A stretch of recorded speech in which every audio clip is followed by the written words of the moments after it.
Clip suggests that women haven't been taught to serve themselves first. Do you think this is the root of some modern relationship issues?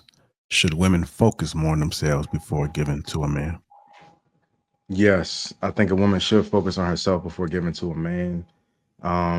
Because I feel like you should be comfortable enough in your skin to understand the things that come with you, to be able to accept someone else's baggage. I know that everybody goes through a lot of things, and oftentimes we don't have people to talk to about the problems that we go through.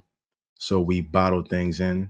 And I feel it's good to focus on everything that comes with you, your insecurities, the things that you thrive for, the things that you strive for, whether it's positive or negative. You should focus on those things within yourself, so that when somebody else that you bring into your life has those things, which everybody comes with some form of baggage, you'll be able to adapt. And not only that, you'll be able to help as a woman in your feminine energy to basically help control the narrative of your man, to become better within itself, mentally, physically, and emotionally. So definitely, definitely. Hey, Cal, I know you more on the younger side, the younger generation, and I heard you speak from how you personally feel. But what do you see around you? Do you think that women are focusing more on themselves before they give to a man, or do you think that they are focusing on themselves and not giving to a man at all? I don't think that women focus enough on themselves. I think it's simply them like seeking the things that a man has for you to be qualified to even be someone in her eyes that she can look at to say, "You're my man," for sure. That's mostly what I see, in today's society. Um, a lot of women don't take the time to get to know themselves a little more so that they can become that woman for that man that they strive for. What about you, Miss Callie? I don't think, to be honest, I think when you like, I think that the narrative should be become the person that you would look up to in 5 years and go on your path. And the person that is for you will be also on that same path, and you guys will cross paths. And you won't have to worry about a lot of things because you both are headed in the same direction. I think that that used to be my problem is I used to be like, I'm going to be like, I just want a husband and I want to just cater to him and everything. Even though I want those things at the same time, when you're so focused on being a woman for somebody else, you lose sight of who you are as a person. And so you never want to live life trying to be someone for somebody else. Be who you are, love who you are, and find someone that's going to accept you for you. And when you do, you need to be able to accept that person for whom they are. As long as they accept you, they're loyal, they're genuine, you need to do the same thing for them. And I think that is the problem. Either we are trying to be desperate and have someone for us because we just want to be taken and we just want to be loved, which we always want to be loved. But a lot of that stems from not loving ourselves. And so we look to others to help that they fill that void or pour into us.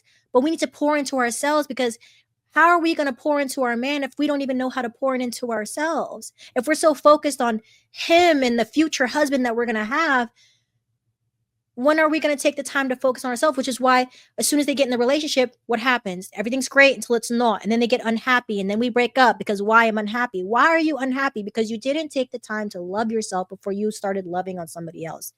You expected that person's love to fill you up with so much joy, and then it's unfair to the partner because now you're putting unrealistic expectations on that partner to love you in ways that in every given moment. And now that person has to work 10 times harder to make you happy because they're afraid you're going to leave when you could have did that for yourself. So we need to be able to get to a point where we love ourselves first, but also be able to pour into our partner without emptying our glass too much.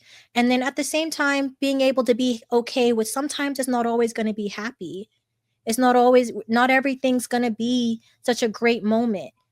And that's why it's important to get to know yourself because at those times where it's not a great moment, you'll still be able to rock with your partner and figure things out and have a different mental clarity than just leaving that person because things are bad for that spur of the moment and you're not happy. So um, I do think that it's important for us to pour into ourselves and love ourselves. And when it comes to our partner, love our partner, but don't forget to love yourself, and don't rely on your partner to love you more than you love yourself. What do you Okay. guys think about this word partner, Callie and Kai? Because there are some people that often say that we are not equal. And so when you use the terminology partner, it gives off this sense that we're equal. Partner doesn't mean equal. Partner means I come with a handful of experience and things that I can contribute to this relationship as well as you. Right? When you look at a business or you look at anything, I hate we're playing. So let me change the narrative. When you look at a partner, right? A partner is not always someone that is the same as you. They have certain things that they can bring to what we call the table, right? Certain characteristics, certain experiences, certain wisdom that they can bring as well as the other person. Um, it doesn't mean that we are on the same equal wavelength. It just means that I come to you as not a dependent. I don't want to come to you as for me, right? Everyone has their own terminology, but for me, when I think of that word, I think of I'm not coming to you as a dependent. I'm coming to you as a partner. I'm coming to help you in any ways you need, and or being there for you when it's time, stepping up when it's time for me to do that. Does that mean that I'm going to sit up there and take control of the whole situation? No, I'm just coming to you as someone that's here to help you in any endeavor that you need help on. And I don't expect you to, and without expecting anything in return, just off the strength of, I love you. And if you're dating a man and he doesn't want you to use that word partner, would you be okay with that? Yeah, 100%. That's like me telling a man, I don't want you to call me a certain thing. If I'm with you, I love you. So if there's something that I'm saying or a verbiage that you don't like, I don't mind switching the narrative and using a different word.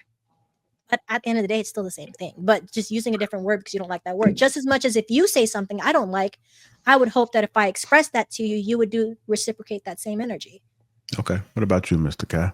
How you feeling about that word partner? I feel like partnership is like business in a sense. Whether you like it or not, a relationship is a business, you know. I gotta give my half, you gotta give your half to make it a whole. So I feel like it just depends on how you go about using partnership within your relationship. Um, I feel like everybody bases things off of a social media standpoint for how a relationship is supposed to be within a partnership with you guys. But I feel like that's a discussion that's supposed to be between you two to discuss what's best for y'all relationship to, make things right for you guys. But I say a partnership is definitely business in a sense, but also it can be used in a way to, you know, have togetherness within each other. So I think some of the concern is that the word has been hijacked by same sex preferences. They often use the word partner all the time when they refer to the other person. So I think that's where a lot of people minds go. Not everyone, because I still do see somebody say my partner. But what I have been seeing in space is that it becomes one of those trigger words because a lot of folks associate it with being equal on the same level. Well, I feel like a lot of people, especially in this day and age, like to take terminology and make it their own, right? Which is why we have so many new words that we're all still trying to learn, and verbiages and slangs and terminologies. But at the end of the day, it's really just how you articulate that, right? I may say tomato and you may say tomato, or whatever the case may be.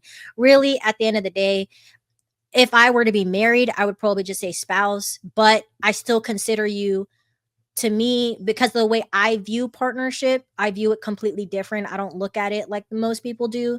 So to me, it's equivalent, and I don't look to be equal to a man. I am a woman. I do not want to be any part of a man and don't have a desire to. So, I'm great being who I am, but yeah, for me, it's just, You know, I think that there's a lot of words that we used to use that is now being turned into something else, like Riz. I had to find out a year ago what Riz was, and I guess it's from charisma. You know, it's just stuff like that. You know, so I think that we always switch up words, but it's just how you articulate it. It's what your definition of that word is that matters.